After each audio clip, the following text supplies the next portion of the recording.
Hello students, welcome to my YouTube channel Asan Hindi Gyan.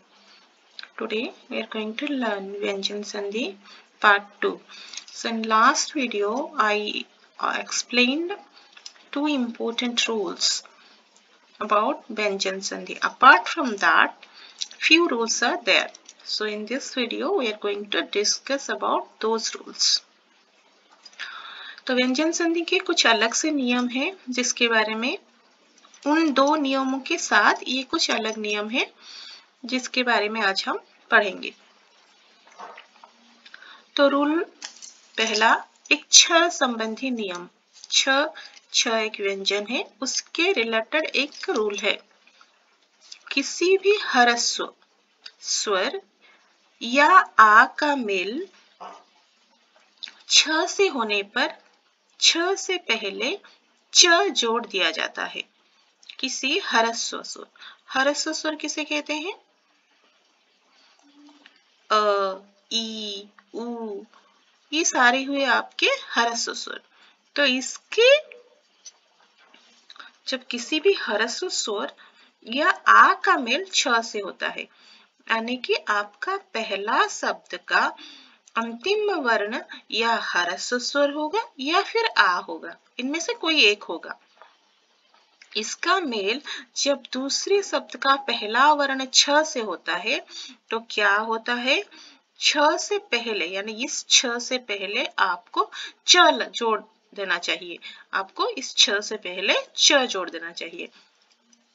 देखिए, ह्रस्व स्वर या फिर आ का जब छ से मेल होता है तो क्या होता है? यहाँ पे छ से पहले आपको ये च जोड़ देना होता है, लिखना होता है। उदाहरण देखिए, अनु जमा छेद।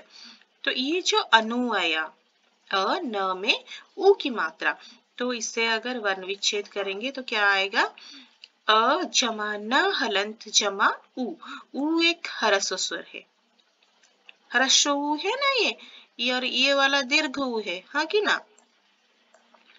ये दीर्घ उ है, तो ये ह्रस्व उ है। तो ये जो ह्रस्व उ है, इसका मेल किससे होगा? दूसरे शब्द का पहला वर्ण आपका यहाँ पर क्या है? छ है, तो इसका मेल छ से हुआ। तो मैंने आपको नियम क्या बताया था? जब ह्रस्व स्वर का मेल छ से होगा तो छ से पहले क्या जुड़ेगा? च हलन के रूप में जुड़ेगा। तो अभी इसे दोबारा लिखते हैं। अ जमा न हलंत जमा उ, ये ऐसा का ऐसा ही रहेगा। होगा क्या? इस छ से पहले च हलंत लगेगा। च हलंत, ये छ अब नहीं रहेगा, छ के जगह पर ये च हलंत लगा है। और ए द हलंत, तो इससे जोड़ देने से क्या हुआ? अनुच्छेद। समझ में आया? अब ये विच्छेद पर, वी जमा छेद। तो वी में यहाँ पर अगर हम वर्ण विच्छेद करेंगे तो क्या होगा? ब हलन जमा ई, और ये जो ह्रस्व ई, ये ह्रस्व ई है, ये पहले शब्द का अंतिम वर्ण है। और यहाँ पे जो छेद रहा, इस छेद में छ रहा आपका पहला वर्ण। तब रूल के हिसाब से जब ह्रस्व स्वर जब छ से मिलता है तो छ की जगह पर आपका छ से पहले आपका क्या आएगा? च हलंत आएगा। तो अभी इसे दोबारा लिखिए, ब हलंत जमा ई जमा च हलंत जमा छ हलंत जमा ए जमा द हलंत जमा अ। तो ब हलंत जमा ई क्या हो गया? वी। ठीक है। अभी ये च हलंत यानी आधा च, हाफ च। छ हलंत जमा ए छे, तो बिच्छे द हलंत अ, क्या हुआ? दोनों को मिलाने से द, विच्छेद। समझ में आया? अभी आइए रूल नंबर 2 में, और ये रूल नंबर 2 क्या कहता है? ये माँ से रिलेटेड है। माँ एक व्यंजन है ना, माँ एक व्यंजन है, तो इससे रिलेटेड नियम है। यदि माँ का मेल क से म तक किसी भी व्यंजन वर्ग से हो, किसी भी व्यंजन वर्ग से हो, म का मेल क से, म का मेल किसके साथ हो? क से म तक किसी भी व्यंजन वर्ग से हो तो म उसी वर्ग के पंचम अक्षर में बदल जाता है। म किस में बदलता है? उसी वर्ग के पंचम अक्षर में बदलता है। तो ये जो क से म तक मैंने आपको बताया था ना, कचट तप, कचट तप, ये वर्ग है ना व्यंजन का, क ख ग, क वर्ग का हुआ क ख ग घ, हुआ आपका पंचमाक्षर। च छ ज झ ञ, यह हुआ आपका पंचमाक्षर। ट ठ ड ढ ण, न हुआ आपका पंचमाक्षर। त थ द ध न हुआ आपका पंचमाक्षर। प फ ब भ म हुआ आपका पंचमाक्षर। तो इसे ग्राफिकली हम समझते हैं। क्या हुआ आपके जब संधि बनता है, दो शब्द होते हैं, प्रथम शब्द, दूसरे शब्द। तो प्रथम शब्द का अंतिम वर्ण आपका क्या होना चाहिए? अकॉर्डिंग टू रूल म होना चाहिए। दूसरे शब्द का पहला वर्ण क्या होना चाहिए? स्पर्श व्यंजन। स्पर्श व्यंजन में कौन कौन से आते हैं? क वर्ग, च वर्ग, ट वर्ग, त वर्ग, प वर्ग के सारे व्यंजन आते हैं। इसे स्पर्श व्यंजन क्यों बोला जाता है? क्योंकि जब हम इसका उच्चारण करते हैं तो हमारा जीभ मुंह के हर कोने को स्पर्श करता है, किसी ना किसी पार्ट को स्पर्श करता है, तो इसे स्पर्श व्यंजन कहते हैं। तो आइए देखिए, तो क वर्ग में कितने लेटर्स आए? क, ख, ग, ख, ङ। तो पहला शब्द का अंतिम वर्ण जब आपका म आएगा और इसका मेल दूसरे शब्द का पहला वर्ण आइदर आपका क हो, ख हो, ग हो, घ हो या ङ हो, किसी से भी इसका मेल होता है। इसका मेल इससे हो, या फिर इसका मेल इससे हो, या फिर इसका मेल इससे हो, ग से हो, या फिर म का मेल घ से हो, या फिर म का मेल ग से हो। तो ये जब मिलते हैं, आपस में जब मिलेंगे, तो ये जो म के जगह पर ये पंचमाक्षर आएगा। पंचमाक्षर मतलब पंचम स्थान पर जो अक्षर उसी वर्ग का है, उसी वर्ग का पंचमाक्षर आएगा। यहाँ पे हमने क वर्ग का लिया है, तो क वर्ग का पंचमाक्षर ग है। उसी हिसाब से म का मेल जब च वर्ग के अक्षरों से होगा तो इसका पंचमाक्षर क्या आया? ञ। तो म की जगह पर ञ आएगा। म का मेल जब ट वर्ग के किसी भी अक्षर के साथ होता है तो उसका पंचमाक्षर म की जगह पर आता है, वो ण है। उसी हिसाब से त वर्ग का पंचमाक्षर है न। अगर म का मेल त वर्ग के किसी भी अक्षर से, वर्ण से होता है तो म की जगह पर न आएगा। समझ में आया?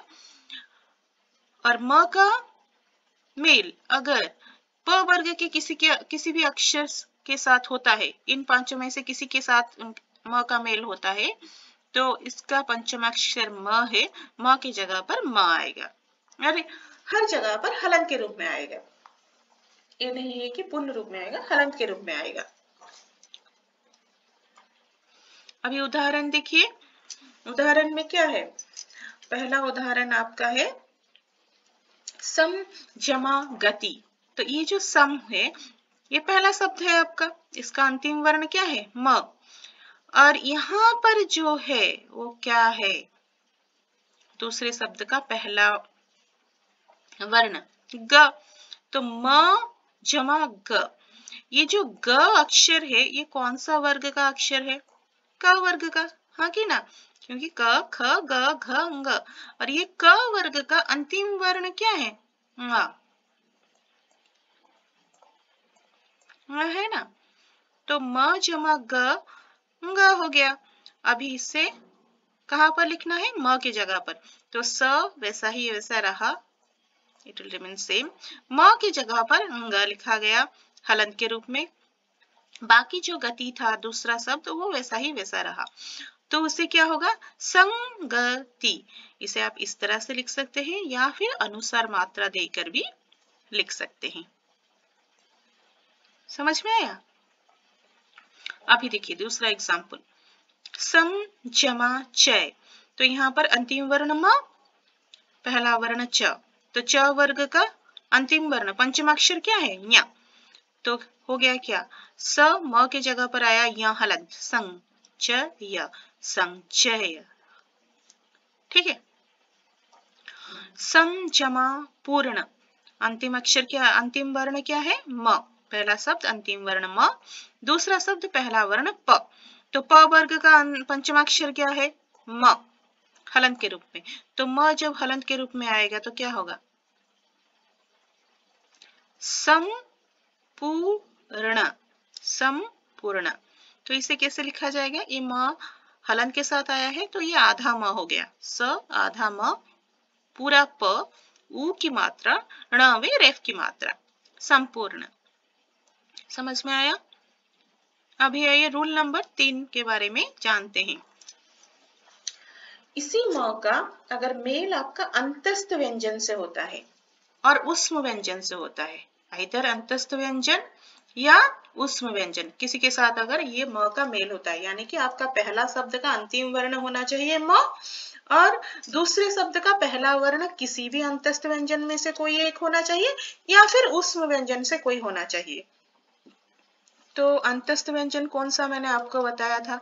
य, र, ल, व, ये अंतस्थ व्यंजन है। उष्म व्यंजन क्या है? श, श, श, ह, ये हुआ उष्म व्यंजन। तो उसमें अगर इसका मेल हुआ, म के साथ मेल हुआ, तो ये जो म है ये अंग में बदल जाएगा, अनुस्वर की मात्रा में बदल जाएगा। तो उदाहरण में देखिए, सम जमा योग। तो यहाँ पे पहला शब्द अंतिम वर्ण म, दूसरा शब्द पहला वर्ण य। तो ये य क्या है? ये अंतस्थ व्यंजन है, हाँ या ना?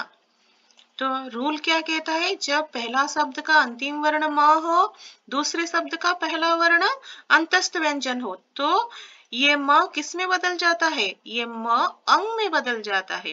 तो अभी दोबारा लिखते हैं, स म तो नहीं आएगा क्योंकि उसके जगह पर हमें लिखना क्या है? अंग।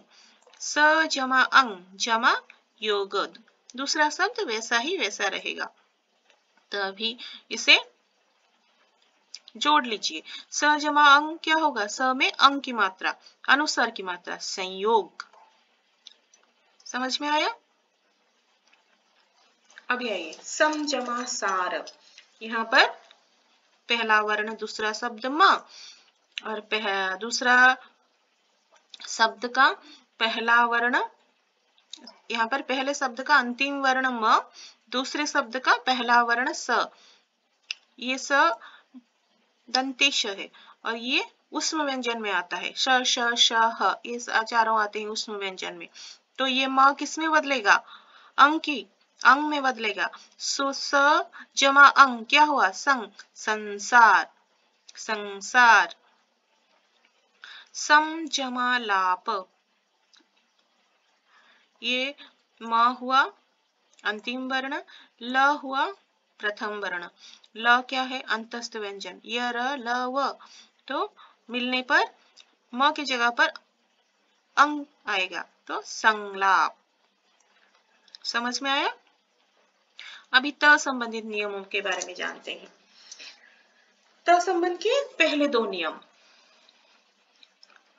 तो त के बाद, यानी कि पहला वर्ण अगर आपका त हो, पहला शब्द का अंतिम वर्ण अगर त हो, उसके बाद यदि च, छ हो तो त का च हो जाता है।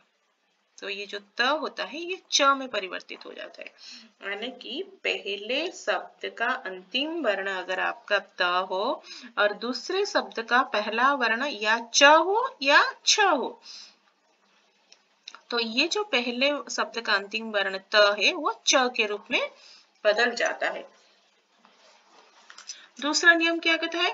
त के बाद पहले शब्द का अंतिम वर्ण त हो, दूसरे शब्द का पहला वर्ण ज हो या फिर च हो, इनमें से कोई एक हो, तो ये त च हलंत में परिवर्तित हो जाता है। ठीक है, अभी आइए, तो मैंने पहला रूल क्या कहा था? पहले शब्द का अंतिम वर्ण त, दूसरे शब्द का पहला वर्ण आइदर च या फिर छ, तो क्या होगा? ये त जो है ये च हलंत के रूप में परिवर्तित हो जाएगा। समझ में आया? और दूसरा नियम क्या कहता है? त में पहला शब्द का अंतिम वर्ण त हो, दूसरे शब्द का पहला वर्ण क्या हो? ज हो या फिर झ हो, ठीक है।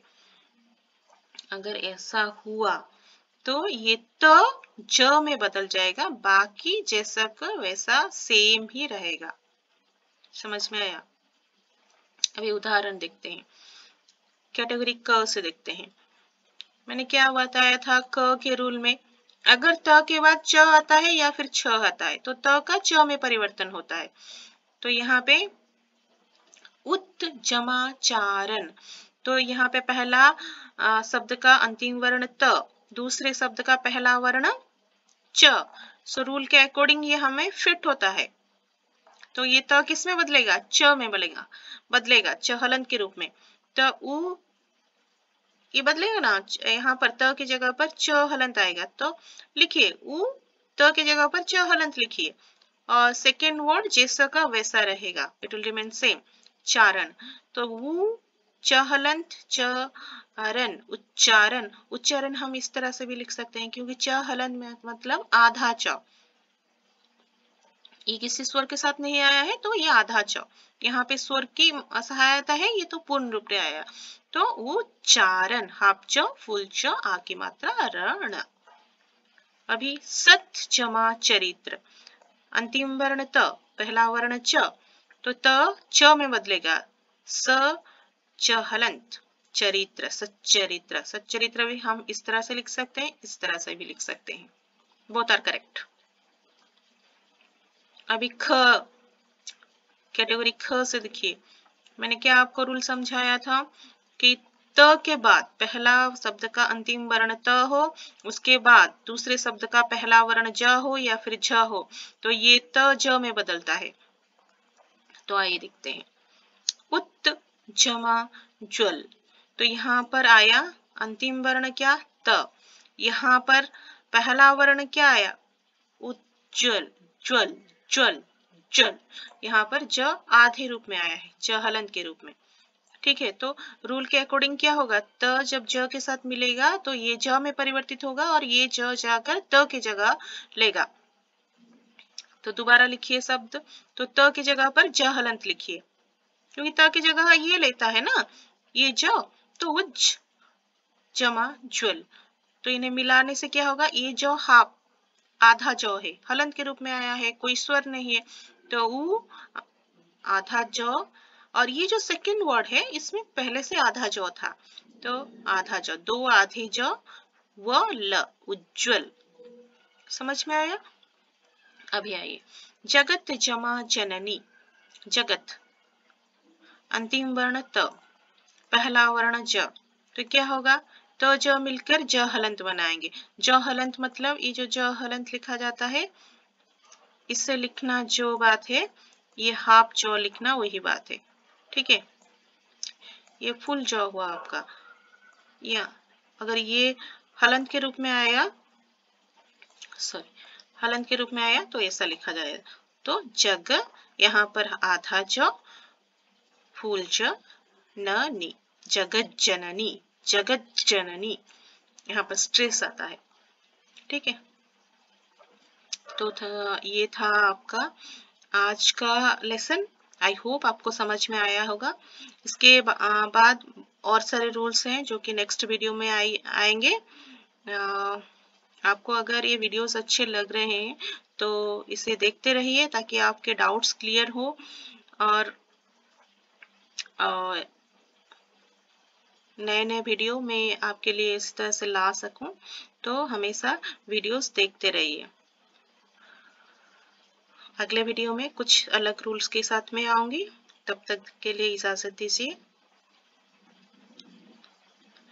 Thank you students, thanks for watching my channel.